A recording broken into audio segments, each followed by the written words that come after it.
everybody, and welcome back to our Forever World. Now, I have done a few things in between episodes.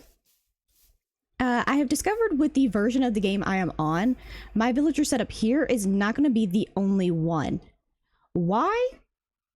Let me bust back out my notebook. Hold on, because I had to take notes. Let's see here. In order for me to... I have the 1.21 trade system, which means certain librarian villagers can only give out certain books. And since I am in the plains biome, the best one I'm going to get is Protection 3. So I have one librarian in there. I'm going to try to get him to master rank and see if he gives me the protection book. And I've already started working on the taiga biome, which will give me fortune.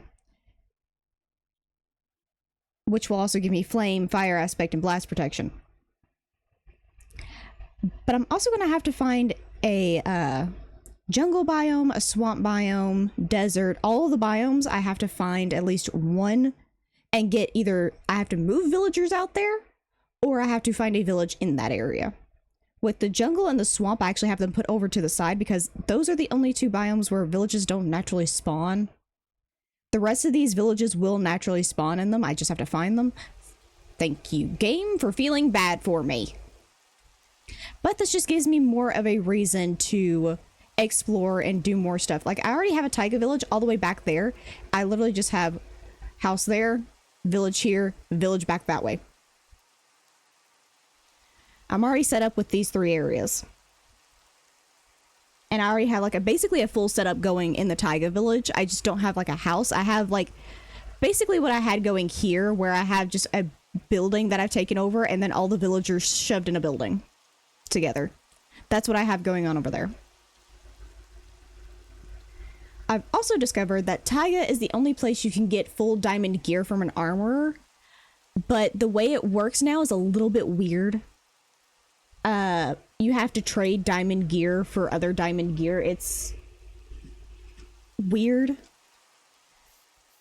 I didn't know those changes had been implemented into 1.21, so this was something new for me. I'm not completely upset about it. It gives me more of a reason to explore, build villages, and kind of all over the place. And eventually build up a central city that has all the major villagers to trade. Has them there. So whenever I get my mending villager, I'm going to move him there. All the big enchantments, I'm eventually going to have a library and have all of them in there. In the big city. But for right now, we're just going to do little villages until I can get to endgame. But I've also gotten a bee nest. Now that's the reason I was over there. I had a few bee nests spawn, and I broke one before realizing I have a silk touch book. I can go ahead and put it on a pick. I thought I also had an unbreaking book, but it looks like I don't have one, actually. So I'm gonna have to fight to get one of those. Also, the sheep have virtually doubled in number. I've been constantly breeding them because I need enough wool in order to keep up with the shepherd villagers that are in there. And I've been slowly breeding up the cows so I can get more leather. Because constantly working towards that enchanting setup. And I've also went ahead and put the next money makers in here. Which is just melons and pumpkins. I eventually want to make an auto farm for these as well. Because this plains village is going to be like my major one. This is going to be my money maker.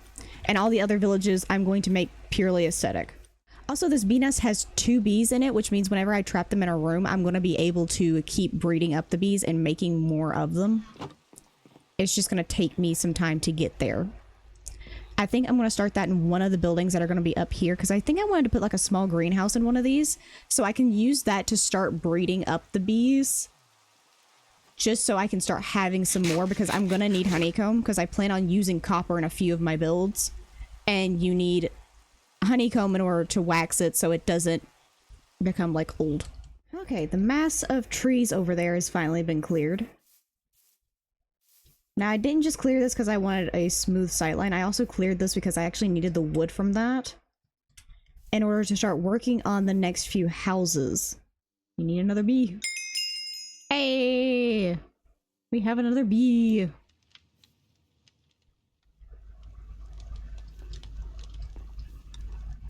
Okay, which means that hive is now going to be entirely full, which means I can start working on breeding up more bees. Now, I think I want to go ahead and get both this building and this building in place. And then I can call it for this video, because I'm actually going to be pulling in some footage from a previous episode where my microphone kind of messed up. I had my fan a little too high and it was blowing directly into my microphone. I didn't notice it until I went to go edit the footage. And at that point, it was already far too late for me to try and re-record the video. So instead, I'm just going to pull that footage into this episode for you guys. It's where I go explore the cave that's underneath that area over there.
I find a mine shaft, I go explore that. I keep forgetting what else I did. I think I went off and explored something else. I know I did something else. I don't remember what I did though. Okay, building is not fully complete. I do actually have some trapdoors. I could probably try throwing a few of these up here. But, whoop, I am so far down here now. Hold on, let me get this in place. Because apparently, the game doesn't want me to do it. Okay. This is a start to the village. So the first building of many. I do have this one being a little bit of a weird shape. There is like a little bit of a balcony out this way. I have a bigger balcony out the front of the building. This one, I made this one because I wanted like a little covered like farm area, or maybe like some barrels or some hay bales or something over here. I don't quite know yet. I wish I had things like Farmer's Delight where I had crates of items. Just if we had like crates of the base game crops. So you know how we bundle hay bales? If we could have crates of carrots, potatoes, and beetroot, that would be fantastic. But I'm gonna have to find some way around that. But that definitely gives us a start here. I'm gonna put leaves and stuff crawling up the side of this so that this is a little bit more hidden. I don't have like access to basalt or blackstone or... I mean, I have deep slate. I could probably do something with a bit of deep slate. But I think I'm going to leave that to the cliffs that are actually going to be exposed. Because there's going to be a few of those. There's one along the back end of this building. There's going to be that one that's going to be exposed. No, I need to harvest all of this again. But this area is going to be exposed. I actually need to bring this out a bit. And flush this area out a bit more. But that's definitely going to need some deep slate to help darken that area a bit. And this one over here is going to need some help. Because that's going to stick around too. And I think in the next episode, we're going to actually focus in on what the river is going to be. Like, I'm going to take this down. And I'm going to focus in on what I want the river to look like. So I'm probably going to take this and just set up like a smaller version of the farm, probably up on this for the time being. Or maybe I'll end up taking this down and setting it up somewhere along the back end of this ridge. Somewhere. But that starts up a bee farm. That gives us a, hold on, let's actually go update the map. There we go. That little bit of area. And slowly I'm getting rid of these natural pathways that were formed. I'm getting rid of them because they're not going to be the pathways that I use. Especially since a few of them go across the river that I'm going to end up reconnecting throughout all of this. So, yeah, they're probably going to have to go. But I want to leave that video here. I hope you enjoyed, and I will see you guys in the next episode. Bye-bye.